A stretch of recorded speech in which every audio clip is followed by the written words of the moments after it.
Alrighty, guys. So I had some problems a minute ago. I was trying to cast this, and I was pretty far in the game, but then my game crashed, so that ended that. But yeah, it's a good one. I haven't seen the end of it. It was pretty close. So obviously spawning up in the top right hand corner.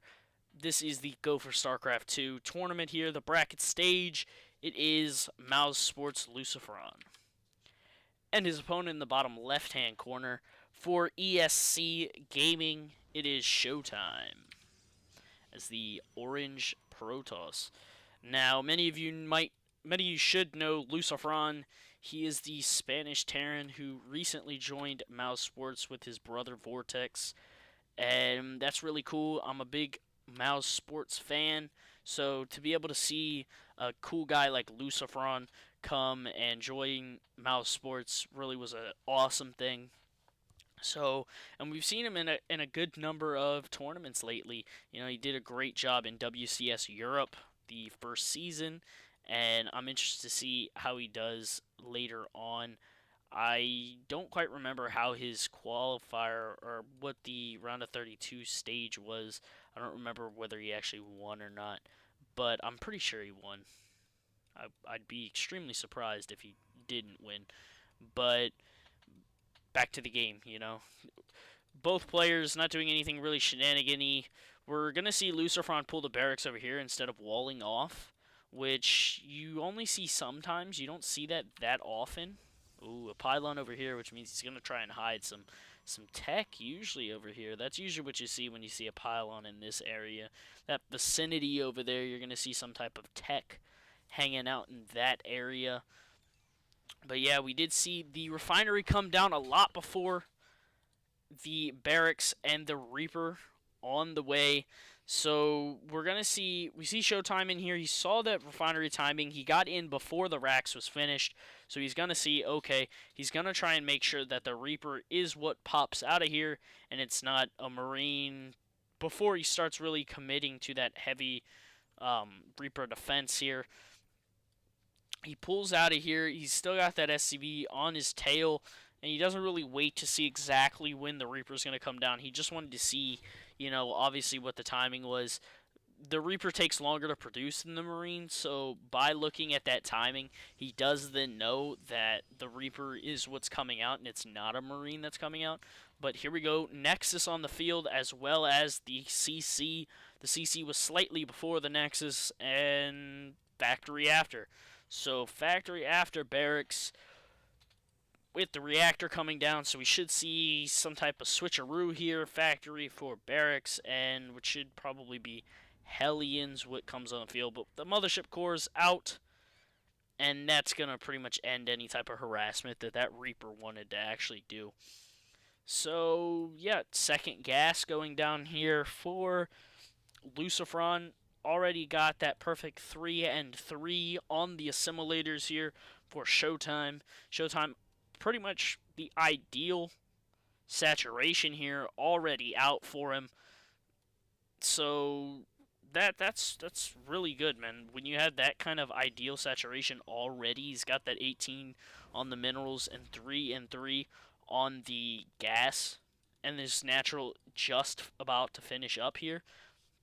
Orbital coming down, and Lucifron got these mules out. He's got an armory on the way, and the starport. Now we're going to see reactor, and there's a reactor, so another switch is probably going to happen here with the armory. We're probably going to see some Hellbat drops, which this is before the new patch that came out just a few days ago. So with the new patch, obviously Hellbat's not as good as they don't get that bonus to light units, but in this they do have that 30 attack to light units, and we have observers on the way. So the observers, if they're placed right, should be able to spot anything that's going across the field. And armory's finished here. We're going to see these two lift up in a second. We should, at least. Yes, no. Double Hellbats. Here we go. I'm going to switch that around. We should see double Medivacs also coming out here. And we do. Double Medivacs. So double Hellbat drops. So we should see one on the natural, one on the main, or maybe two on the natural. But really, Hellbat drops, as we've seen in the past, are just so effective because of how easily they completely melt probes. If you put 4 of them on a line, you can kill an entire line of probes like instantly. It's insane how fast you can actually kill off the probes. As there we go, 2 of them already in. The other 2 should be hopping in very soon. There we go. Both of them heading out. Oh, the observer spotted both of the drops there. That is extremely good for Showtime right now. He spotted both drops. He knows both of the drops are heading out. And he saw them split apart. So he's got this one here, on the third base. So it should be able to confirm that there is a medevac coming across the field here. And there is one about to hit this natural. But he's already got 3 stalkers there. 2 stalkers on the natural. Here comes the medevac. Boosts in. Photon overcharge casted on the Nexus, and here comes the second one. Gonna try and get in here and do some kind of damage, but just nothing gonna come out of this. We have that Hellbat trying to get some kills here, but really just nothing coming out of it there. Only 5 workers killed out of that entire harassment, so really didn't pay for itself, as 5 workers and is just not worth the amount of minerals that came put into those Hellbats. You really want to get more than that. And here comes 2 more. So that observer coming across the field here, he's going to be looking for drops. I think he actually spotted this drop going across the field here. As the observer was here, and I think it took that path here. So I think it was spotted. It's definitely going to get spotted by that observer at least. And especially since he's got it placed here, definitely going to get spotted. We have this medevac coming across the field here. And that one going to try and go for the natural again. This one trying to go for the main again. But what exactly is going to happen, I have no clue. I'm pretty sure, yeah, he spot it? He did. He at least spotted it now, and he spots the Twilight Council. So at least, at worst, he did get some scouting information out of it. He's pulling that medevac out, though, as that medevac taking a pounding there, not wanting to stay and hang out with those stalkers any longer. And Viking production on the way, so with Vikings on the field, and he's got more Hellbats coming down, but 2 more racks, so it looks like it's going to be a bio play here for Lucifron, with that third base already turning into an orbital, as this probe looks like he's going to be taken. There we go, he's taking that third base there. That observer going to be spotting whatever he can over here. Gonna spot, I don't know, did he spot? He did spot those 2 extra barracks going down. So he knows it's a bio play coming out here. He just needs to realize that he's kind of got this opening here that he doesn't have to worry about. He's got a second Colossus on the field. Extended Thermal Lance almost finished, and 2-2 just beginning. He does definitely get that spot of, well, there's only 1 Colossus. Now this army really not too large, but it does have reinforcements. It has the support of the stalkers around the base. Around the bases, really. You got 4 stalkers there. But looking at the army supply, it's kind of even here. It could come down to anybody making a small mistake. Ooh, nice pickoff there for Lucifron, seeing that observer and being able to take that out. To really cut off the amount of vision that Showtime has as he's transferring probes here. Oh, well, a few of them are transferring, a few of them throwing down some bunkers here outside of the natural and third, trying to kind of funnel in an attack here, get some Marines in those bunkers. That could do some damage if, you try and do some Zealots. It's going to stop Zealot run-bys. Zealot run-by is going to be at least spotted before they can do a huge amount of damage. We have combat shields pretty much finish here, and 1-1 finishing up. But 1-1 for Lucifron finishing up about the same time. 2-2 is finishing up. We do see Hellbats trying to drop again, losing absolutely everything and only getting 4 extra worker kills. Kind of, it's really just, in my opinion, it's just not, it's worth it in a way. You are stopping mining time of all the probes, but you're losing a lot out of it too. You know, that's 300 minerals per medevac. If you do double medevac drops, that's 600 minerals that you're throwing away or you're getting positive outcome out of. Charge on the way and +3 armor with another Colossus on the field. This would be the 4th Colossus. Now, he could warp in a bunch of Zealots here. Oh, well, speaking of that, he's warping in a few Zealots. And with the 3 Colossus, he could go with some type of 3-2 or 2-3 charge lot, Zealot timing. And here's the Templar Archives. Standard follow-up to what Lucifron is going, and 3 more barracks on the field. We already have the Ghost Academy out, and we should see Ghost production getting started here pretty soon. He does have plenty of tech labs here. He's getting out a lot of Marauders, though, because he really wants those Marauders to deal with the kind of tank damage. They're not only going to tank damage, but they're going to be damage dealers. They do 22 damage per Marauder, which does a decent amount of damage against Colossus if you can get in range of the Colossus. That's the thing with the Zealots. The Zealots keep you out of range of the Colossus, Zealots and Archons. They keep you out of range of the Colossus, while the Colossus can just melt through all of the bio units, as I think it does 19 damage. Well, that's all it does, is it just does 19 damage, but it does a large arc attack, which is great. But yeah, good number of Stalkers coming in here. Got the High Templar with the Storm on the way, +3 attack also on the way, and 2 extra gateways warping in, with warp gates finishing up. And looks like we had another Hellbat drop going on the 3rd base, not doing anything. I don't know, he didn't actually get any even worker kills out of that, so that was completely useless. Well, I guess it wasn't useless. I shouldn't say it was completely useless, because it did stop the mining time. But Showtime just taking a 4th base behind this. Gonna go 4 bases up to 3 bases. But like many people know, a 3-base Terran is so dangerous, because a 3-base Terran can kill off so much. They're so comfortable on 3 bases. And we see this army here. He's gonna show off that blink, which I think he's already showed off before.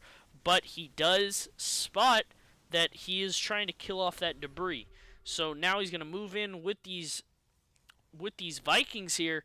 And, oh, there's a straggling Colossus here. Oh, he's going to try and pick off those Colossus. Great pick off there. Kind of overcompensating there, though. Loses a few Vikings. But here we go. He needs to move out those... Oh, the Stalkers you do not want. Oh, a nice blink forward. Going to kill off, I think, three Vikings went down there. And killed off 1 Colossus, which is going to help it for this Bioforce. But we have Ghosts on the field to deal with these High Templars. So if he can get some good placed EMPs, you know, it can really go downhill for him. He's going to kill off another reinforcing pylon here. And now he's got Showtime back on his side of the field. Both players kind of maxed out here. But look at Lucifron's bank. Just gonna be able to bank up a lot of this here. And oh, nice charge forward by the Zealots, doing a good bit of damage to those Marines and Marauders. And we have 3 Colossuses out here. And oh, almost loses another Colossi, but loses almost all of his Vikings. So not really sure at this point who actually won overall in that engagement, because both players took a lot of damage from that. Both, you know, Lucifron lost all of his Vikings pretty much, and a good number of his Bioforce. Now, Showtime did lose a few Colossus. I think he lost a few High Templar, and a good number of Zealots. Now, Zealots, they're kind of cheap units you can send in, but you gotta be kind of strategic with the Zealots as well. You don't want to do, as Husky would say, the Bronze League hero Zealots that just kind of throw their lives away. You want to use them strategically and really make them as cost effective as they can be. It looks like we're going to see a Zealot run by coming on here as well. And I believe the Zealots are 3-1-3, which is good, which is definitely great here. Ooh, killing off a few of those SCVs there. A nice place Storm there. That storm, it was okay. But yeah, we have a High Templar holding out here to kind of cover the retreat of the rest of his units. He's got a 4th Colossus out and another Colossus on the way. That's going to put him up to 5 Colossus here, which is amazing. 5 Colossus can do so much damage to a Bioforce, especially if you have a good amount of meat from the Archons and everything in the front here. He's trying to kill off this command center. He's going to blink underneath of it. If he can pick off this command center, that would be even huge. That would be so huge for him. He's got it burning already, and it is going to fall. He's going to blink backwards. We should see a storm try and cover his retreat here.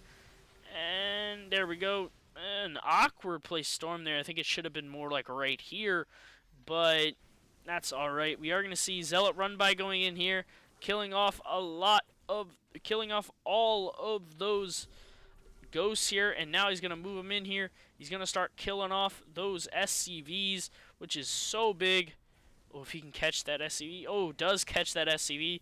He's up to 45 SCV kills here for Showtime. That is insane. And he's now up 70 to 35 in workers. Look at the income here. That just tells you the situation of the game here. Lucifron in such a bad spot here, such a tough spot. I don't know exactly what he's going to be able to do here. Showtime just looking so strong as his economy not even being touched. He's on 5 bases to his opponent's 3. The 3rd base getting mined out. Main base pretty much mined out. Natural pretty much mined out. Lucifron is on his last leg here. Showtime pretty much maxed out again. And Lucifron only at 137 supply here. He's going to be able to use these Zealots so well here. Got +2 shields coming as well. And more Colossus. So the Vikings only good to kill the Colossus. And if you don't have enough to be able to do anything to this Warp Gate Zealot force here, they can still just go in there and completely kill everything off. They're just doing so much damage here, lowering Lucifron every small bit, and Lucifron he doesn't have anything to make up for anything. He's got to try and take this base over here to land it. That Zealot's going to know exactly when that base lands. He's going to start warping in 5 Archons here. And 5 Archons, they're going to be so much tank power out of that. He's got 3 Colossus coming. 3 Colossus just going to do an insane amount. That base finally being taken. Hopefully he can start mining off of it, as the income is insanely bad for Lucifron here. His opponent, what's the income difference here? He's about 500 minerals ahead. Well, no. Now Lucifron obviously dropped a bunch of mules, and mules pay for themselves like 1,000,000 to 1. They pay for themselves. They are so insane in paying for themselves. And more Colossus on the field. What's his Colossus count at 5 Colossus, which is great. That's going to do so much melting power, so much lasers out of Showtime. That Marine trying to run away, trying to scout something out. He's got a Zealot hot on his tail, and I think he did use Stim Pack, so he's trying to run. He moves the Marine here. The Zealot can't see him anymore, and he's safe for the time being. Looks like a forward pylon gonna be warped in, and he's going to kill this 4th base again. He's already got Zealots moving in here, killing off that 3rd base. And here we go. We're going to see the engagement here. That's a lot of Archons. Good EMPs, though. Kill off a lot of those Archons. All the Archons are dead. Good Storms, though. Storm's going to kill off all the Vikings. And there's nothing left for Lucifron to fight here. 5 Colossus. GG from Lucifron. And ESC Gaming's Showtime takes game number 1 of this best of 3. So we'll see if Lucifron can pull back and tie it up in the next match, or if Showtime will be able to take that 2-0 here. This is the bracket stage of the Go for StarCraft 2 monthly finals. I thank you guys for watching. I hope you enjoyed. Please like and subscribe. Leave a comment if you have a question, or if you just like to shout out or request a certain matchup or a certain game, I'd love to bring it to you guys. Thank you guys for watching, and I'll talk to you all later.